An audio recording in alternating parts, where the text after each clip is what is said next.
Hello, my fine friends. Welcome back to Destination Discourse. I'm your host, Stuart Butler with Visit Myrtle Beach, and I'm joined today, as ever, with the one and only, the notorious ADAM. How are you, Adam? I'm good. I kind of like that. The notorious ADAM. I might stick with that for a little while.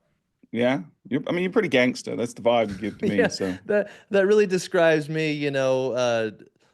Yeah, I was gonna go farther than that, but I'm pretty gangster. I think that's pretty clear in all of our yeah, other recordings and episodes.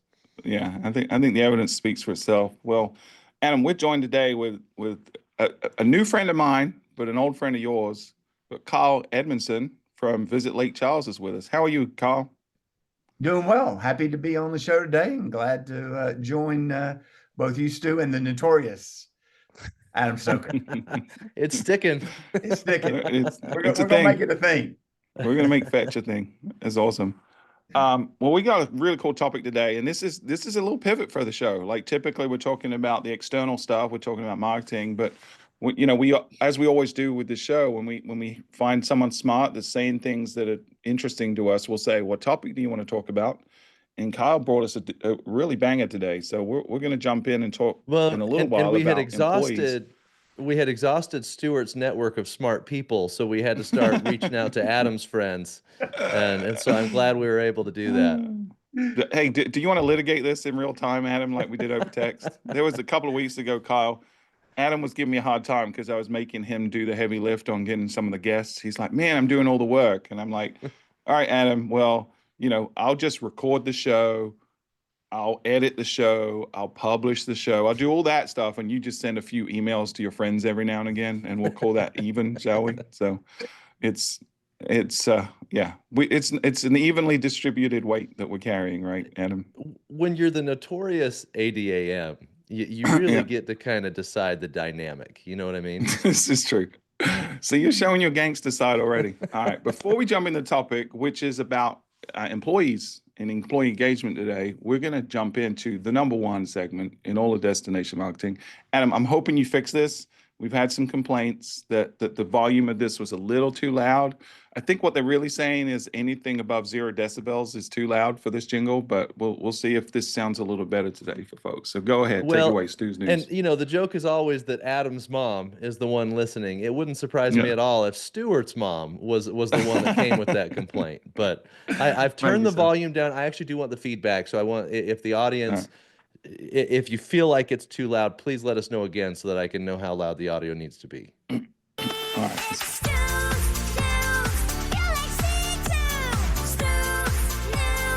Oh yeah. Does that sound better to Much you, better. Stuart? It does. Yeah. Okay. It did not burst my eardrum today. So we're good. All Oh, right. I did it a second. One of these Never days, not. we're only on like 22 episodes, Adam. I guess we haven't had the jingle the whole time, but one of these days you're not going to start the jingle a second time. It's okay. I, I know I'm you not love it. sure why, but I just can't not press the button again. It's okay. We'll forgive you this time. So Stu's News today is an oldie but a goodie. So Adam, I don't know if you want to pull up the article for those Yep, watching, but this got it is right back here. from 2019. There was a campaign run by KLM, which is Royal Dutch Airlines, and they did this really innovative thing where they put it was a bar where you could sit and have a conversation with someone at another airport. And so they did it in their home country, but then they also put them in like London and Spain and some other places. So someone waiting for their plane could sit at a bar that looked like there's a stool and there was a bar and there was a mirror or not a mirror, it was actually glass in front of it. And there was a camera that would 3D map your face and record you, and you could have a real-time conversation with someone across the world as if they were sitting right across the bar from you. And it's just this really cool connection with people. And I remember at the time it got a lot of buzz, and I stumbled upon it again the other day when I was looking at some inspiration, looking for inspiration for campaigns, and it just got me thinking a little bit that this was a pre-COVID world. I don't know what happened to this concept after the fact, but like I'm wondering if there's a reinvention of this that works for DMOs, like having a virtual thing that's in your destination that people can experience in other destinations, right? And we've dabbled and toyed around with things like 360 videos and VR and stuff, but I think this is more lifelike. So what if I could put, for example, a window to the beach in your destination where you can come and literally look out over the ocean in real time in a physical form without a headset and stuff like that. So I don't know, it just got me thinking, and I love this innovation, and I want to see more folks do stuff like this. I think it's not just novel and gets media attention, but I think there's actually a practical benefit from this as well. So I don't know if you'd seen this, Adam, or if you're aware of it already, but I'd love to hear your thoughts. Yeah, it's funny. It's one of those things that if it was in the life before COVID, it kind of got memory hold, and you don't remember that it even existed. And then when you sent this over to me, I'm like, oh yeah, this was an amazing campaign, and there was a lot that I liked about this. Number one, if you think about a trip and what the very worst part of a trip is, I would say the last hour before you board your plane, either on the way out or on the way home, may be the worst part of a trip because you're just sitting in the airport and it's not interesting. You're trying to sleep maybe sometimes or whatever. And what these guys did is made the last hour before your trip or before your flight an interesting part of the trip. And man, what I'm actually thinking is how amazing would it be if every single airport had a kiosk like this and you could select either where you're going or another destination altogether and learn about a destination from airport to airport in that last hour that's not very interesting in most cases. And all the while, the content that you could generate through those calls that each destination could then use to advertise their destination, I think it could be a pretty incredible way to make that time interesting and to promote the different destinations around the world. I love it. I think it's a really fantastic concept. I don't want it to be a campaign. I want it to be a thing. You know Yeah. what I mean? Yeah, it's really cool. Kyle, I don't know if you had a chance to check this out, but I'd love to hear your thoughts on it. Well, I did have a chance to check it out before we got on the call, and I didn't recall this from 2019. But like both of you, I think this is a really cool concept. And again, like Adam, I see something larger than just a campaign, but something that could be done. You know, thinking about the connectivity that Brand USA brings for our international inbound, setting these up in some of the larger hubs around the world, and then being able to choose which destination through the partnerships that you want to find out about. So I go sit in the hub and I might be going to Vegas, and so that calls it up, or I might be going to Lake Charles, and so I can pull that up. And just having a menu of destinations throughout the U.S. that could be a part of this, but the content and the ability to connect via these hologram bars or however they're describing it seems like a great concept, and is something that maybe, again, to your point, Adam, we kind of forgot everything that happened before 2020. Maybe we need to bring this back around. So Stu, you might be on the cutting edge here of bringing something back that can help and benefit all of us. Yeah, I mean, it's really interesting. I've been on this sort of retro kick recently where I'm looking back at the past to inform the future. And part of that's because I'm having an existential crisis around AI and what it's going to disrupt. And so whenever there's major uncertainty and disruption, I always try to think about, instead of what is going to change, I try to think about what is not going to change, right? And one of those things is human connection is not going to change. And I think it's actually going to increase as AI begins to infiltrate more and more of our life and automate more and more of our function.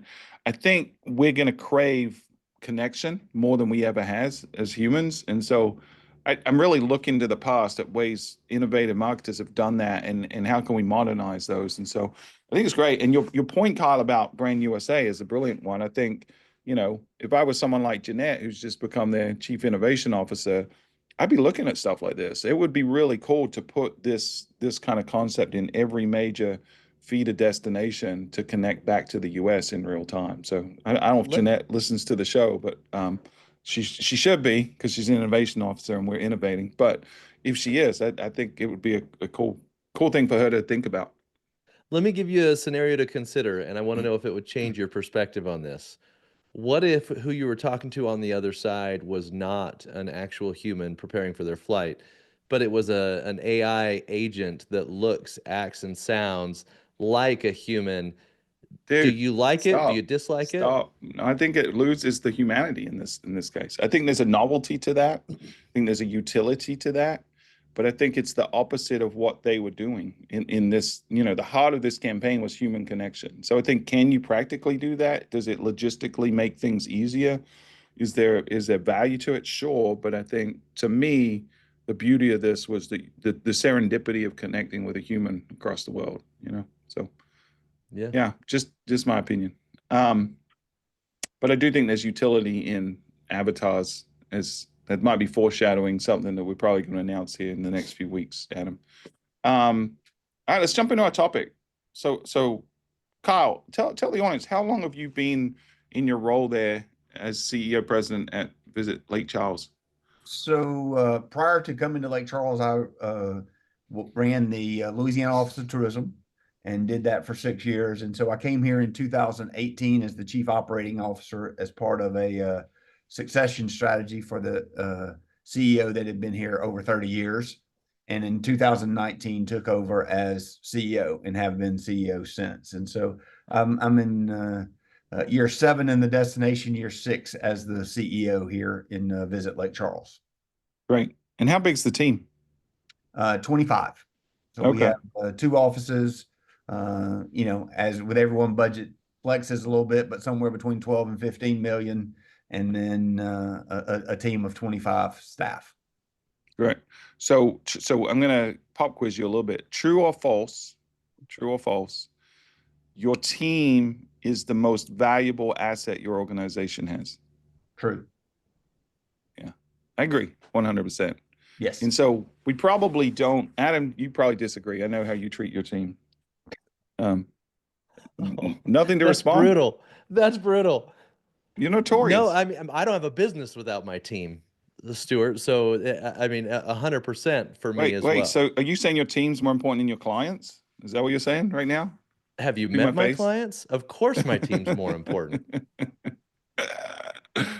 I actually, when I was on the agency side, that was something I would often say too. The team is more important with the clients. I mean, Well, obviously revenue comes from the clients, but you can't do business without the team, right? in all seriousness, I've been put in several situations where I had to choose between a client and a team member, and it's always the team member, Yeah, because how could your team believe that you have their back if you're going to right, choose the client over the team member? And I'm only put in that situation when a client is being unreasonable or right, abusive or something like that anyway. right. I'll try to remain unabusive and reasonable as much as I can. I don't want you to have to choose. But Kyle, let's talk a little bit about the topic you wanted to talk about. And so do you want to sort of give a little background on why this is such an important topic to you? Yes. So in 2019, when I took over, one of the things that we did was, create a strategic plan, 3-year plan. Where are we going? Where we are now? Where we're going? How are we going to get there? And one of the things that came out of that was the company we were using suggested that we use the Gallup Q12 poll as a tool to kind of get a real good understanding of where the team felt like it was, and so those strategic objectives could come from that. And the beauty of the Gallup Q12 is you can actually do your own questions as well. So you're not limited, but the 12 questions in the Q12 will you'll be able to share them within the Gallup organization, and then they show you how it looks on the So national you level. can benchmark You against other. benchmark against national Yeah, levels. Yeah. So it comes in really handy. So we went down that path. We scored, and as an organization doing it the first time, of course, we scored okay. I mean, there were some things we were good at, but there were also some things that came up that probably again, some change that needed to be looked at. And one of the things that we were able to do through the surveying process was to really look at our organizational structure.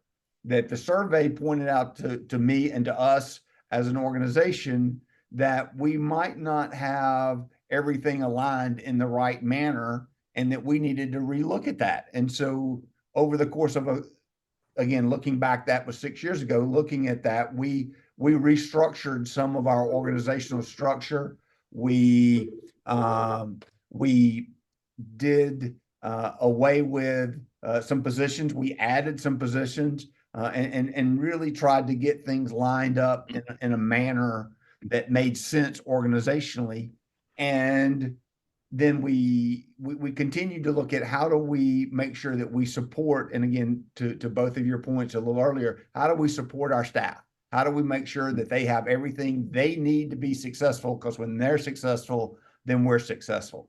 And so now the real conversation comes around that if you look back at where we were 6 years ago, and then you look at where we are today on those scores, some have increased very minimally, but those that we really targeted and felt like were issues have increased dramatically. They've gone from a 2.5 to a 4.4, or a 2.7 to a 4.8.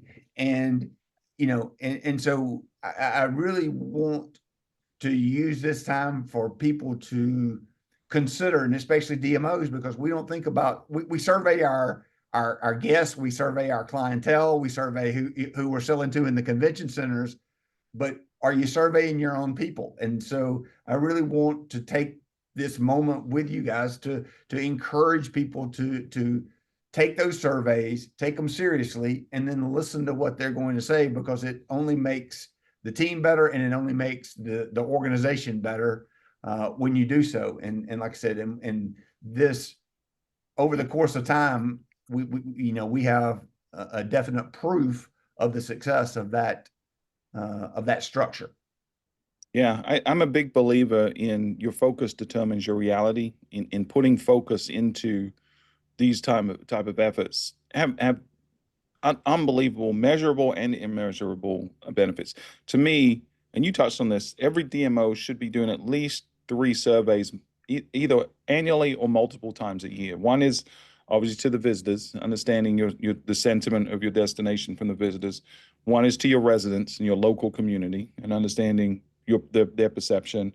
And the other is to your internal team. I think you're 100% right in that. Now, we don't use Gallup 12, although you're the second person that's mentioned that recently that I've heard talking about it. And so it's certainly something we're going to be implementing. I think it's really smart to benchmark yourself against other organizations. But can you talk a little bit about when you first did the survey, what were your big surprises, or did you have blind spots that really you weren't aware of until you did the survey? Yes. One of the key parts of those 12 questions was, that they understood what they were supposed to be doing. And, it's question 1. I know what is expected of me at work. You think that's fairly simple, right? You have a job description, you're hired, you're the director of blah, or you're the manager of this, and you assume that is a fairly simple answer, that everyone knows what they're supposed to be doing. Well, the survey came back to us and said our people didn't. And again, that was about organizational structure, but that was a complete blind spot, and caught me off guard, that our own people weren't positive about what was being expected of them at work every day. So, that was something that we certainly addressed in that organizational restructure, and making sure that everyone's job description fit what was expected of them, and they had a clear understanding of it, meeting both with their supervisor and then with me as the CEO.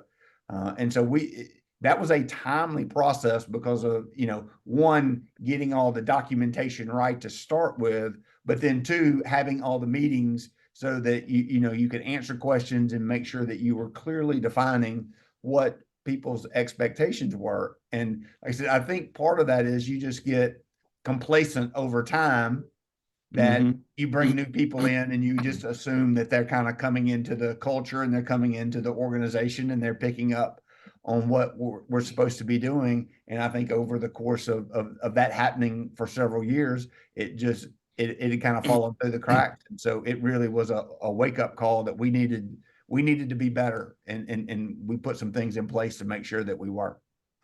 That's great. And I think one of the mistakes, real quick, Adam, let me make a point and then I'll let you jump in. But I think one of the other mistakes people make, which may be worse than not doing a survey, is doing a survey and then not doing anything about it. Like, and I see that happen a lot, different types of survey where they're like, oh, we got this insight. Now we know it.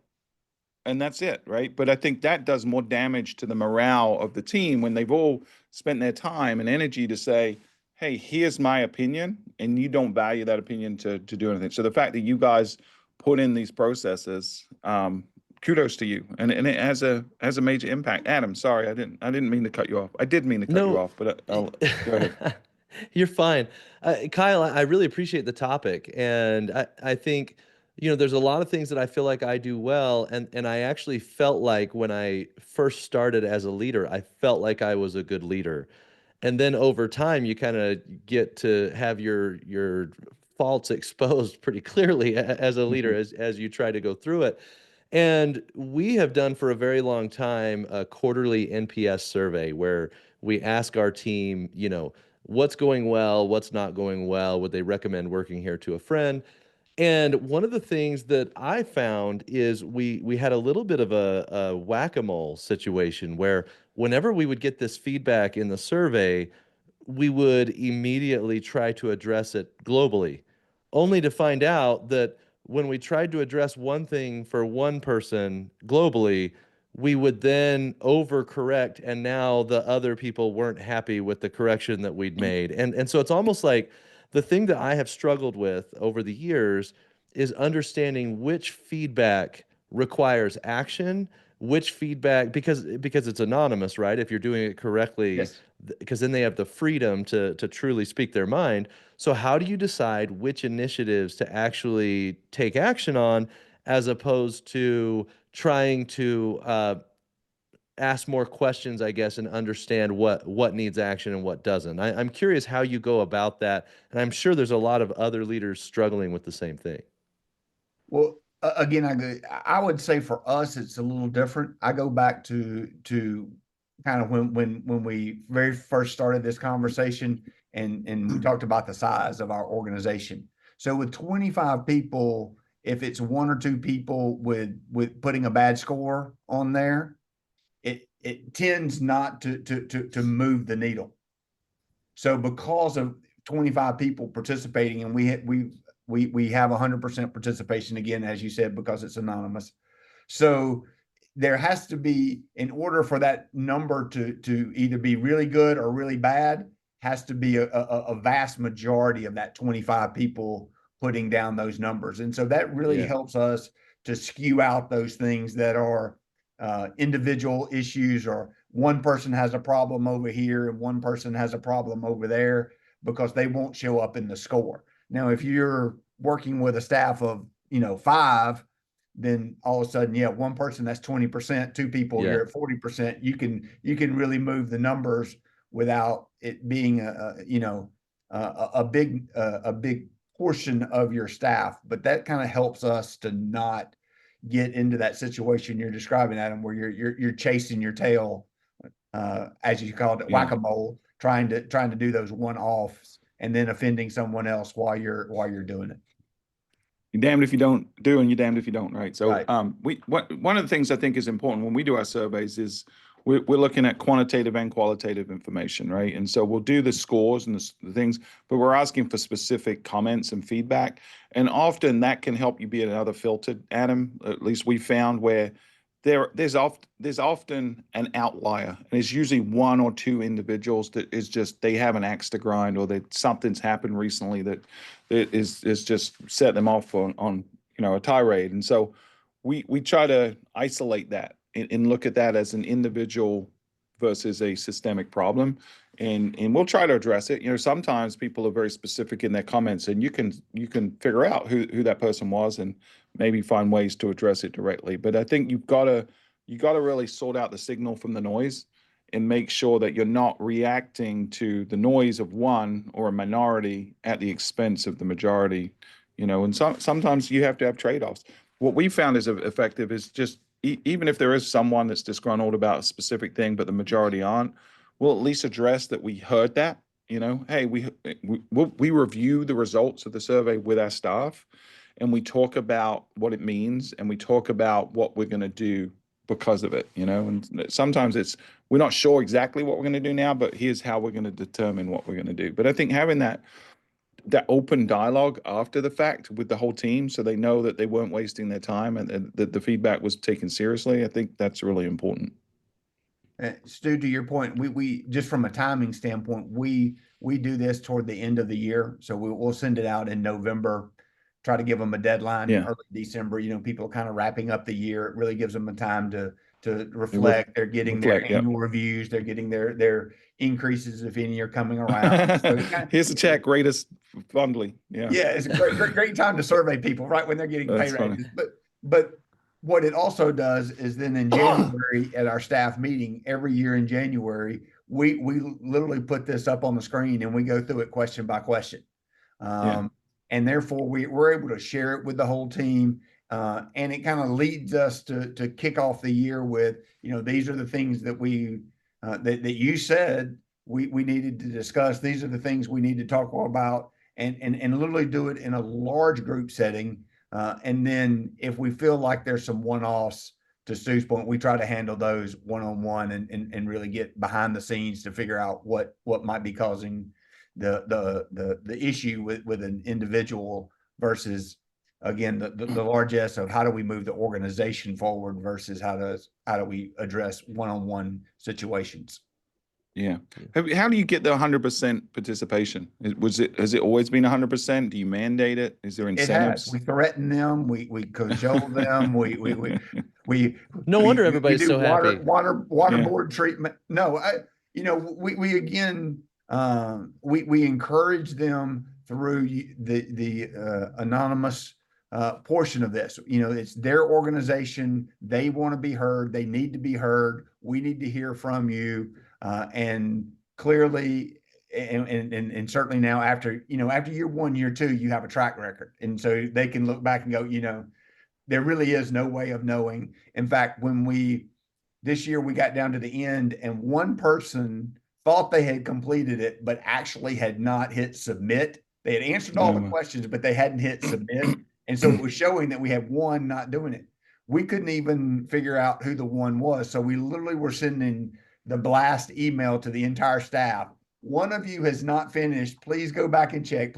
And it took like 2 or 3 times. And the person actually came up and admitted it. It was me. I had done this. I'd filled it out. But that also gave the rest of the staff the comfort to know that, there's whatever I put on here, whatever I type out, whatever score I give, there's no way for them to know what it is. And I think that works really well. And so that has helped us to maintain that 100%. Yeah, there really has to be zero repercussions from anything people say in that, right? There's no way you can weaponize it, because otherwise you erode the trust with the team, and then people aren't going to be honest, and then there's zero value to even doing this. But when you were joking earlier about you threaten them, it reminds me of the phrase, beatings will continue until morale improves. It's like, I've heard that many times. Yes, that's yeah. Cool. So that Adam, so do you want to? You have some questions? You want to probe at?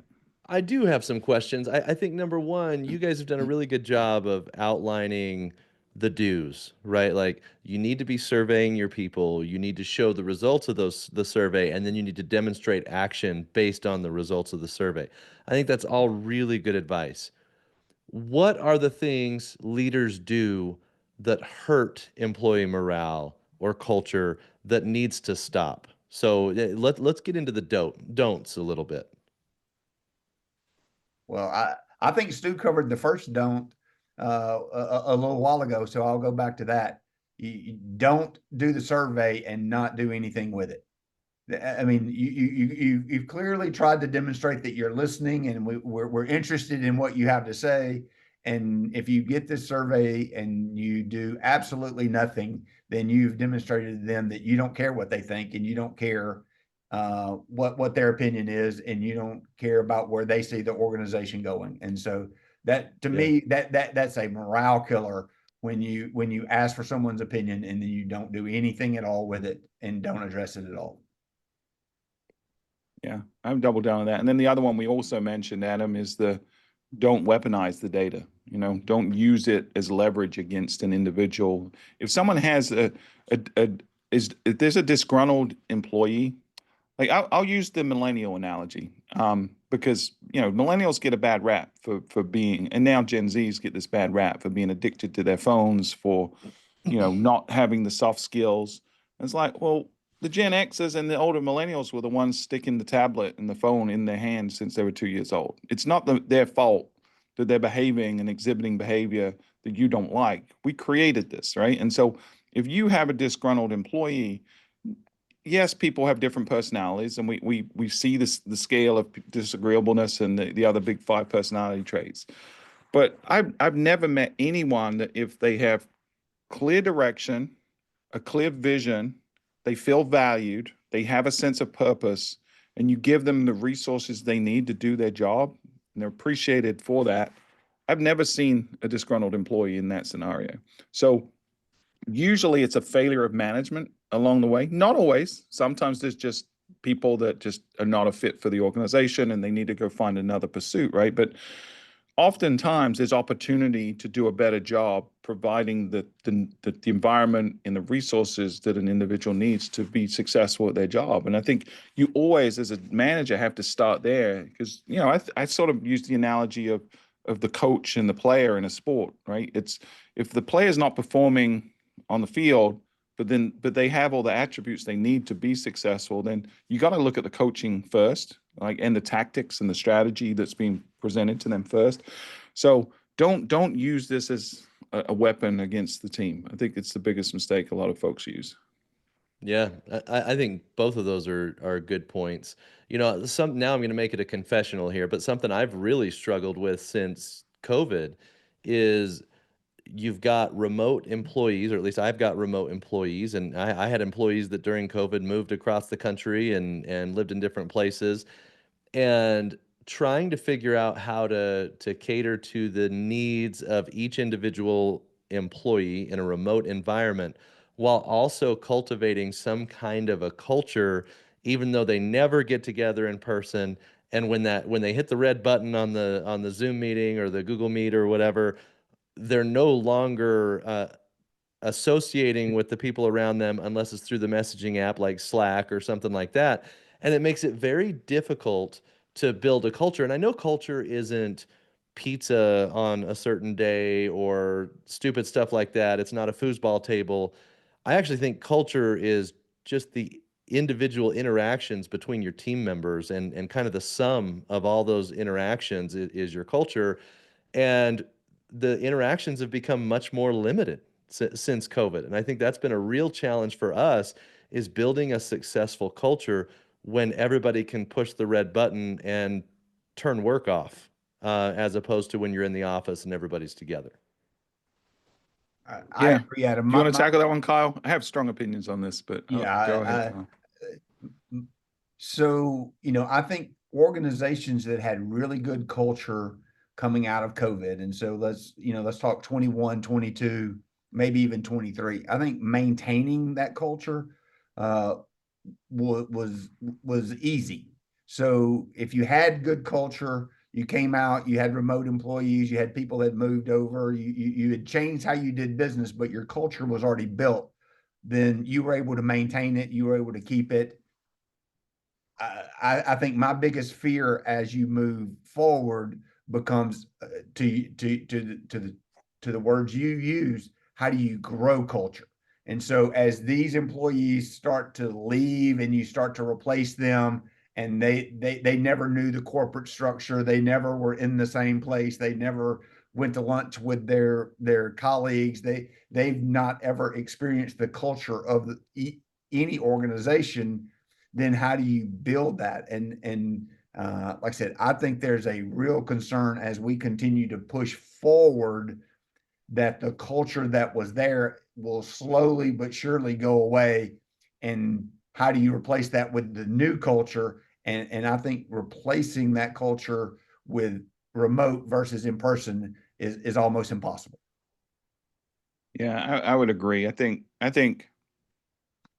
our team all work in the office. We got one remote person, but the majority of the team work in the office. And we've debated that. We were pretty quick to come back. We went hybrid for a brief period, and then we came back full time. And I don't think there's a team member, and we got different ages, right? And so expectations are different.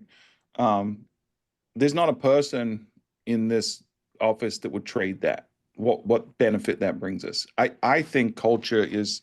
You sort of said the sum of the interactions. I think it's the sum of the relationships, and it is almost impossible, or at least I haven't seen it be successful, for you to build a strong relationship to the same level if you're doing it remotely versus face to face. Like I think things like breaking bread together, like having lunch, I think going to a happy hour, if that's your thing, spending time in the office and out of the office with your teammates builds a bond that is so beneficial to you as an individual and to the organization. And I just have not seen that is possible remotely. You can artificially try to synthesize it. You can manufacture things to try to simulate it, but it's never going to be as strong. So I think as long as I have a team here, I don't see. I mean, are we flexible? Can people work remotely here and there if they need to? Can they leave to go to appointments? Absolutely. We're very big on work-life balance and being able to do the things you need to do. Did you just have a kid and you need to work home for a while? Absolutely, right? All those things, no brainers. But I think the expectation for us is you need to be in the office the majority of the time. And so that's our position. I'm pretty strong on that one. And I think the benefits speak for themselves. I used to work with an agency before I came to this job. If COVID hadn't happened, I probably would have stayed with that agency. I was running that show. I was the COO. We had a team. We had one of the best cultures I've ever worked with, and COVID happened. And to Kyle's point, when it first started, the bonds were tight. But 6 months in, man, you began to see things eroding and Yeah. focus changing and relationship shifting, and it just wasn't the same place. And that in part led to why I ended up leaving, because it just didn't feel like the same family mentality. And I think for a DMO to be successful, one, you got to be in the community. Like I think that's a no-brainer, right? The majority of people need to be, not just because of the convenience. I think you've got to be passionate about the people you're serving. If we're in the business of improving the quality of life for the community we live in, then you got to be invested in that. You're going to be better. You're going to be more motivated. You're going to be more creative. You're going to work a little bit harder if you live and breathe in that community that you're serving. So I think there's a massive advantage to a DMO having people in your community. Does that make it harder? Does it make it harder to recruit? Absolutely. Does it maybe make you less competitive to the potential employees? Absolutely. But I think the trade-off in the balance things is totally worth it. So I know that's probably not an unpopular opinion with some, but that's how I see the world. Well, it's been interesting because over the last, if you think about 21 and 22, we had the labor shortage where it was like we have a hard time even just finding a warm body to join the organization, and I think we're kind of through a lot of that, and I think that was a really challenging time for us. And now that we've gotten through that, I think we're able to do a little bit more of the type of stuff that you're talking about, get everybody together for lunch, do a party in the office, and things like that. We still have remote employees, but over the last few weeks, we've been able to get a large portion of our team together on multiple days and do content days where we actually shoot content together as a team, a whole variety of different stuff. And the fun that's been had with everybody together in those content days has been hilarious. And you can actually see some of the output of that if you go to Brand Revolt's Instagram accounts.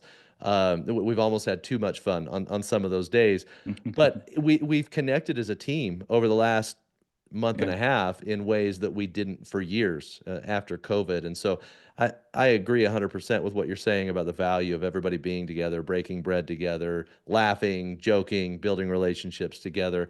And it's funny because that's the part that I think there was times before COVID when I looked at that as non-productivity, is how I would describe Yeah. that.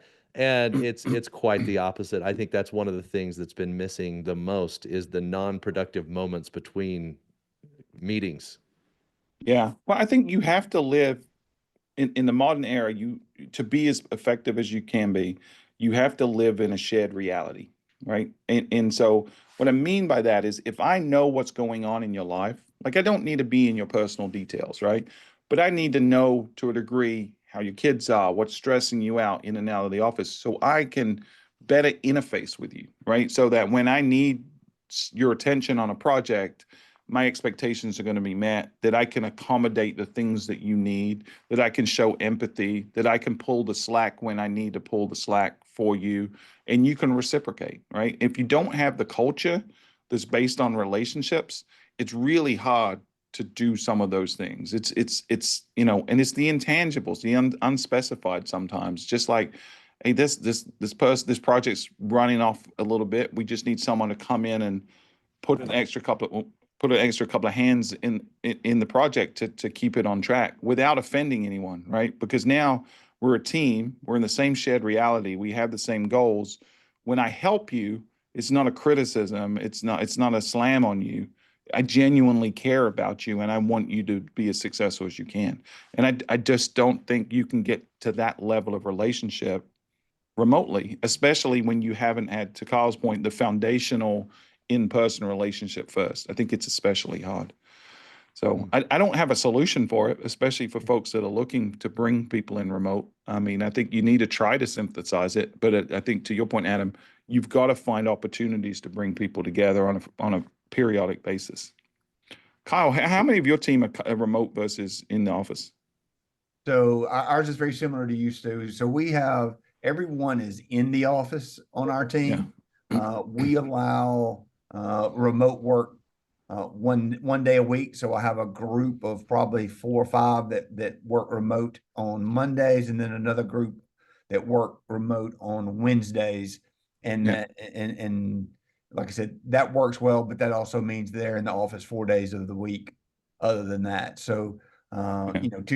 Tuesdays and Thursdays, especially because we also have, we, again, part of the changes we've made is we've offered what we refer to as a flex schedule. And so Hmm. most of our staff works, as we refer to it again, a 980. So they work 80 hours in 9 days. And so they'll work Monday through Friday, 40 hours a week, and then Monday through Thursday for the next week, and then Yeah. off every other Friday. And so we've seen a lot of success with that. It helps our staff to travel more and to be more engaged.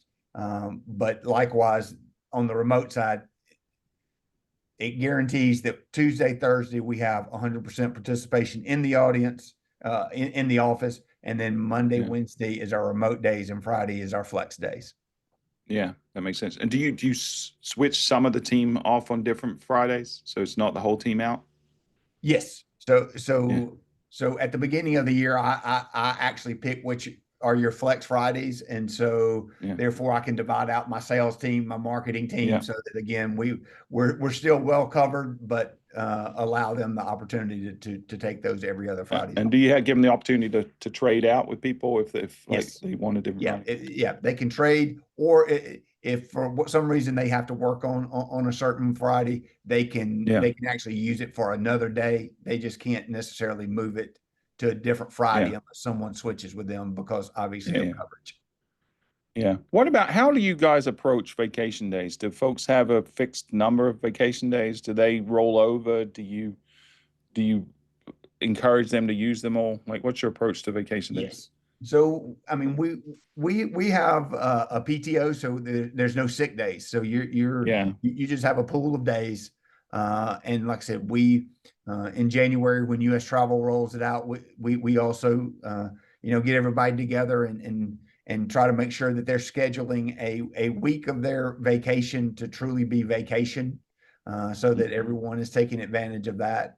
And then, yes, we allow them to roll over some, so they can keep up to 30 days that can roll over from one year into the next. But then if they don't use those at some point, as they've been here a while, they actually then lose it. So So 30 max. Yeah. 30 max Yeah, rollover. But yeah, we we want people to use their days. I mean, right. that's what they're intended for. And like I said, Yeah. we certainly encourage them to do so through a multitude of staff meetings and other ways that we incentives. Communicate that. Yeah, so we just went through a transition a few years ago, because when I joined, they had been allowed to accrue indefinitely vacation days, and so it was very controversial when that was changed, and it was changed pretty radically to where we can't roll over days now. We have a little flexibility, like if you have a vacation like in the January or February, and we'll let you apply it to that if it's already booked. But you really can't roll over days. And the rationale for that, which I was questioned a little bit at the time, but it's worked out really well, is your vacation time is part of your compensation, right? It's if you're not using that, that's as if you're not taking your full paycheck. I mean, that's how we look at it. And we need our team to be well rested and motivated and all that stuff. And vacation is one of the ways to do that. Like when I've been close to burnout a few times throughout my career, it's always been when I've just been going nonstop for months on end without any kind of break. And so we've gotten to the point where we think it's really positive for people's mental health to take every single one of their vacation days, but we have to create an environment where it's accepted. Like in my previous career, when people were on vacation, we'd still have expectations that they were checking email, or, that they're sort of off the clock, but they're sort of not.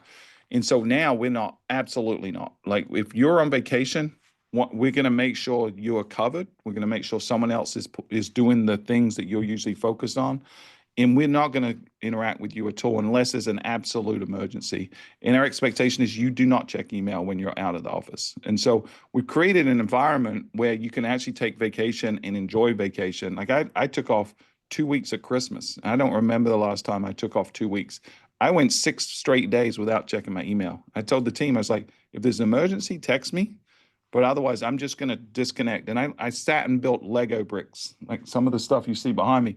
I sat and built Lego for 2 straight days and didn't think about work. And it was the most, I got so recharged from that, and I came back so much more effective.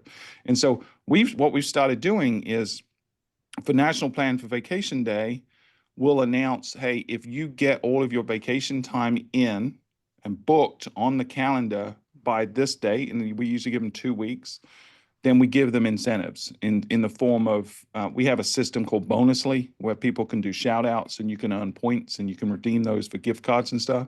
And so you can win pretty substantial number of Bonusly points if you've put every single one of your vacation days in the calendar. Now you can come and change that, but just that psychological shift of, I've already put that in the system, has completely changed our relationship with vacations. And I'm proud to say I used to be someone that would roll over 15 days most years. I don't roll over anymore, and nor does anyone on my team, because we're using it and we earned it and we should use it. So I think our businesses and our employees need to reframe their perspective when it comes to vacation. Well, I completely agree with you, Stu. And again, I think part of that is being an older generation. We were taught to hold those days, and you might use them for something. It's an asset, right? You can cash it out at some point. Yeah, we cash it out at some point. And today that's just not the way it is. I think people using those is absolutely the best for themselves, for their emotional standpoint, and for the organization. Everyone wins when people use their vacation as it was intended, and they take the time, they get away, and they're given the opportunity to recharge their batteries, and they come back and they're a far better employee and they're far more engaged than they were before.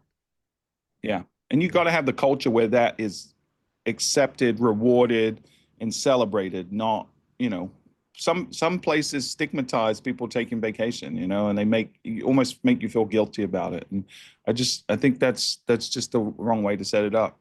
Adam, if we made you think, are you going to completely change how you approach vacation days, or you're already aligned with us? You know, you guys have made me think a lot. I don't know, like there's a little bit of difference in organization type, and so Yeah, we do a lot of our vacation management kind of within the team, where you know the yeah, teams have to kind of share roles and responsibilities and help each other when they need to take a break. And I think that's yeah. actually worked out really well for us to make sure that, you know, when a client wants to get a ton of work done before they take a 2 week vacation, we can accommodate that. And so Hmm. that was a swipe at you, just in case you didn't notice. Um, so we I'm really try oblivious. to It's fine. we try to do that much more on the team level, and that's been good for us. But I can definitely see why it works well for you all the way you do it. The one thing, like a takeaway for me from this conversation, I hate to give you any credit, Stuart, but it is something that you said, is that regardless of what the situation is, everyone needs to be working within a shared reality of some Hmm. sort.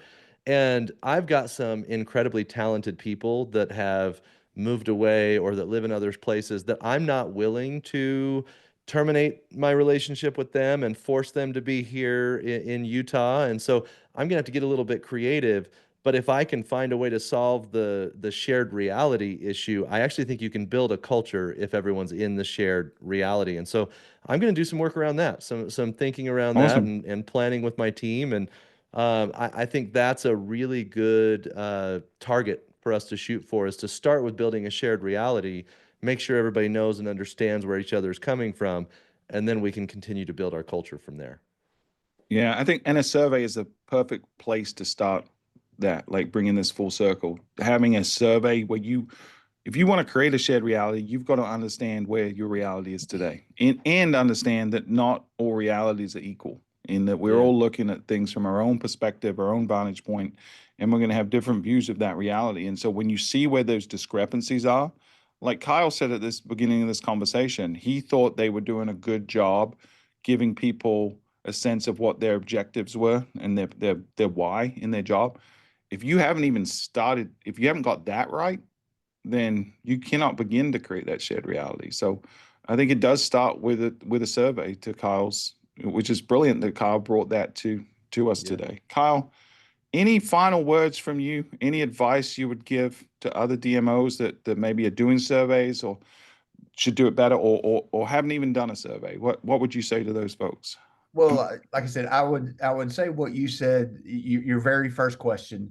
I think all of us in DMOs need to value our staff as the most important aspect of our organization. We're only as good as our teams. We're only as good as the people that work with us and for us. And so we've got to value them. And as such, in order to value them, you have to listen to them.